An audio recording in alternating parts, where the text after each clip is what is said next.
Hello friends, in the last two parts we have learned some extract of the lesson the astrologers did. We had come to that point. It was a bewildering crisscross of light, rays and moving shadows. That is what we have seen. Bewildering means गोंधळून टाकणारा किंवा विस्मयकारी. Criss cross means एकमेकींना छेदणाऱ्या रेषा. And moving shadows म्हणजेच हलत्या सावल्या. Light rays म्हणजेच प्रकाश किरणं आणि हलत्या सावल्या ज्या आहेत त्यांच्या एकमेकांना छेदण्यामुळे जे काही विस्मयकारी किंवा गोंधळून टाकणारं असं प्रकारचं वातावरण तिथं निर्माण होतं.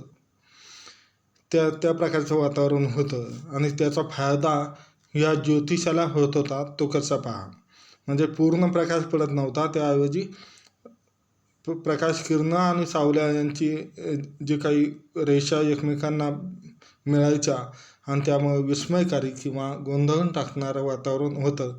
ते ज्योतिषासाठी योग्य होतं. कसं ते पहा. This suited the astrologer very well. Suit means योग्य असणे, सोयीचे असणे. ते ह्या ज्योतिषासाठी खूप चांगलं होतं. म्हणजे पूर्ण प्रकाशही येत नव्हता आणि त्या प्रकाश किरणांची ये जा चालू असायची, म्हणजेच स्पष्टपणे काही दिसत नव्हतं. This suited the astrologer very well for the simple reason. आणि त्याला कारणही एक साधं कारण होतं की ज्याच्यामुळे ते योग्य किंवा सोयीचं होतं. That he had not in the list. In the list म्हणजे not in the list means अजिबात नाही. इंटेंड मीन्स हेतू असणे. To be an astrologer when he began life.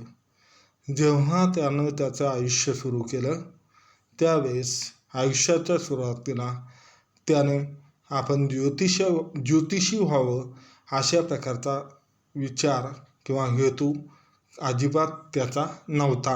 याचाच अर्थ त्याला आयुष्याच्या सुरुवातीला ज्योतिषी व्हायचं नव्हतं.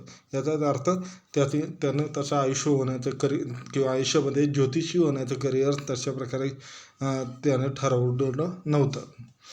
And he knew more of what was going to happen to the others then he knew what was going to happen to himself next minute.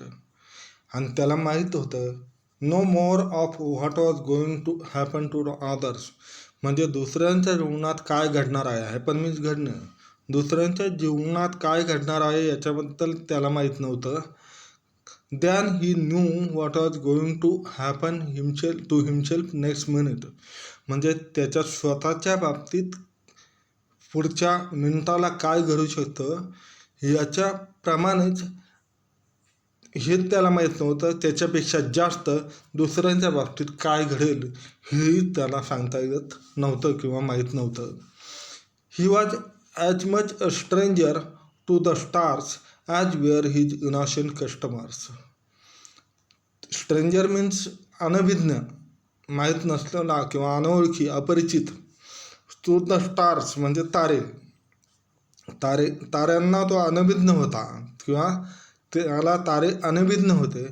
As were his innocent customers. Innocent means भोळे बाबडे किंवा निष्पाप. Customer म्हणजे गिराईक. म्हणजे भोळे बाबडे गिराईक जे आहे त्यांना जसं ताऱ्यांबद्दल काही माहीत नव्हतं, ते अनभिज्ञ होते, तसा ज्योतिषी सुद्धा अनभिज्ञ होता. याचा अर्थ भोळ्या बाबड्या ग्राहकांनाही माहीत नव्हतं आणि ज्योतिषाला सुद्धा याच्याबद्दल ताऱ्यांबद्दल काही माहीत नव्हतं. Yet he said things which pleased the and astonish everyone.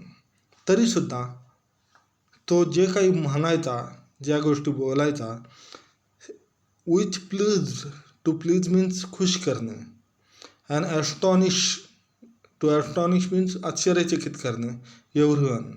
परंतु त्याच्यामुळे प्रत्येकजण जो ज्योतिषी जे काही बोलायचा त्याच्याबद्दल प्रत्येकजण खुश व्हायचा. प्लीज मीन्स खुश होणे, आणि ॲस्टॉनिश आश्चर्यचकित होणं, म्हणजे त्याच्या बोलण्यामुळं प्रत्येकजण खुश आणि आश्चर्यचकित होत होता. That was more a matter of study, म्हणजे त्याच्या बोलण्यामुळं ते खुश होणं किंवा आश्चर्यचकित होणं म्हणजे काय होतं, that was more a matter of study, म्हणजे तो एक अभ्यासाचा गोष्ट होती, बाब होती, प्रॅक्टिस सरावाची बाब होती.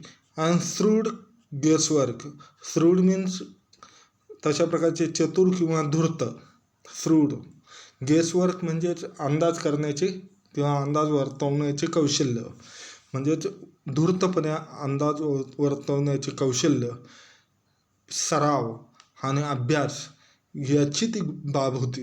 याचा अर्थ त्याच्यामध्ये काही ज्योतिषी वगैरे असं काही खास होता असं नाही, फक्त या 3 गोष्टी, मग स्टडी, प्रॅक्टिस अँड श्रूड गेसवर्क, म्हणजेच अभ्यास, त्याचा सराव आणि त्याचबरोबर कठोर किंवा धूर्त अशा प्रकारचं अंदाज वर्तवण्याचं कौशल्य, या गोष्टींमुळे लोक त्याच्यावर खुश होते किंवा ते आश्चर्यचकित होत होते. ऑल द शेम, आणि असे असूनही, it was as much an honest man's labour as an other, म्हणजे त्याचे जे कष्ट होते, लेबर मीन्स कष्ट, ते कष्ट एखाद्या प्रामाणिक माणसाच्या प्रयत्नाइतके किंवा कष्टाइतकेच त्याचे कष्ट होते. And he deserve the wages he carried home at the end of a day. Deserve means लायक असणे, पात्र असणे, आणि तो लायक होता. कशाला लायक होता, द वेगेज, वेगेज मीन्स कमाई, जी काही कमाई तो दिवसभरासाठी कमावून घरी घेऊन जायचा संध्याकाळी, कॅरी म्हणजे घेऊन जाणे, home, carried home, at the end of the day, दिवसाच्या शेवटी जी काही कमाई तो घरी घेऊन जायचा, ती कमाई त्याच्या लायकीची होती किंवा तो त्याच्यासाठी लायक होता. याचाच अर्थ त्याचे कष्ट जे होते ते प्रामाणिक माणसाप्रमाणे होते. He had left his village without any previous thought or plan. त्याने त्याचे गाव कोणताही प्रिव्हियस म्हणजे आधीच किंवा निश्चित असा विचार, थॉट मीन्स विचार, आणि प्लॅन मीन्स योजना, निश्चित विचार किंवा योजनेशिवाय, योजना न करता त्याने त्याचे गाव सोडलं होतं. म्हणजे कोणताही निश्चित असा विचार किंवा निश्चित असा नियोजन न करता, योजना न करता त्याने त्याचं खेडेगाव सोडलं होतं.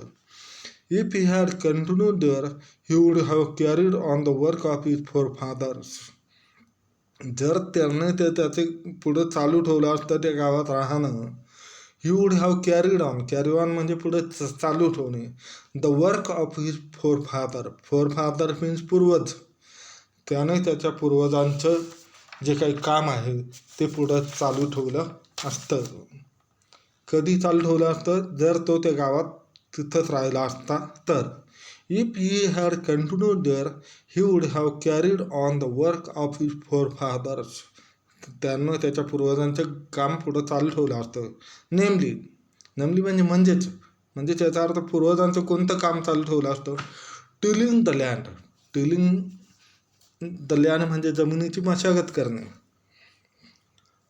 लिव्हिंग जगणे, मॅरिंग लग्न करणे, अँड रायपनिंग इन द कॉर्नफिल्ड, आणि त्याचबरोबर रायपनिंग म्हणजे पिकवणे, कॉर्नफिल्ड मीन्स मक्याचे शेत, मक्याच्या शेतात पिकवणे, अँड ॲन्सेस्ट्रल होम, ॲन्सेस्ट्रल मीन्स वडिलोपार्जित घर, म्हणजे वडिलोपार्जित घरात राहून त्याने शेतीची मशागत करणे, जगणे, लग्न करणे, आणि आपल्या मक्याच्या शेतामध्ये तशा प्रकारचे पीक घेणे, पीक पिकवणे, याच्यासारखी कामं तो करत राहिला असता.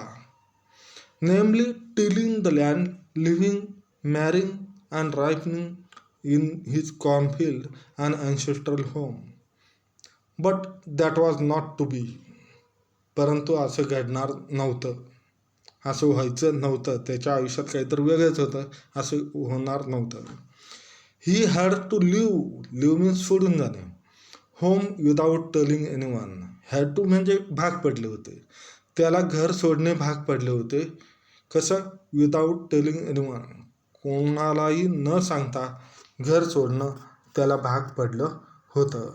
म्हणजेच कोणालाही न सांगता तो घराच्या बाहेर पडला होता. He had to leave home without telling anyone and he could not rest until he left it behind a couple of 100 miles. आणि तो आता विश्रांती घेऊ शकला नाही. टिल मीन्स पर्यंत. ही लेफ्ट इट बिहाइंड म्हणजे मागे सोडेपर्यंत. काय मागे सोडेपर्यंत? A couple of 100 miles. Couple म्हणजे 2. 100 miles म्हणजे 100 मैल. 100 मैल, 200 मैल म्हणजे 200 मैल अंतर मागे पडेपर्यंत तो विश्रांती घेऊ शकत नव्हता. कारण त्याने कोणालाही न सांगता घर सोडलं होतं, गाव सोडलं होतं. He had to leave home without telling anyone and he could not rest till he left it behind a couple of 100 miles. To a villager it is a great deal. Great deal means मोठी गोष्ट. एका गावकऱ्यासाठी किंवा खेड्यातल्या माणसासाठी ही फार मोठी गोष्ट होती. As if an ocean flowed. As if means जणू काही. An ocean flowed. Ocean means महासागर. फ्लोड बिटवीन म्हणजे मागं बराच महासागर वाहून गेला आहे. फ्लो मीन्स वाहने. याचाच अर्थ समुद्र मागे पार केला आहे. जणू काही समुद्र पार केल्यासारखी ती गोष्ट होती. To a villager it is a great deal as if an ocean flowed.